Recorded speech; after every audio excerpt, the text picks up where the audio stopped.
How to fix Nelnet login not working.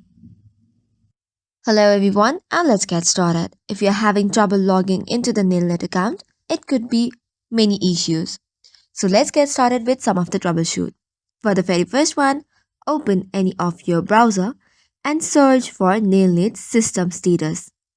For this, type in Nelnet server status and click on the first link, which is provided by the down detector. If there is no problem with the server, you can continue with the troubleshoot. If else, you might have to wait till the server status has been turned right. The next solution would be retrieve or reset your credentials.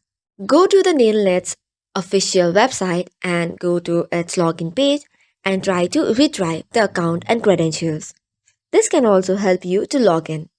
However, if it does not work, the third solution would be clear your browser's cache and cookies. Make sure to reset all the cookies and cache from your website and then try to log in again. This should probably work.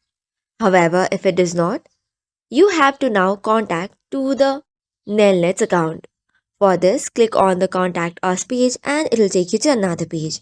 Hereby, click on Submit a complaint and then include the attachment as well. And this way, you should be able to solve your problem in 2 to 3 business days. So this is all for today's video. For more such contents, do not forget to hit the like and subscribe button.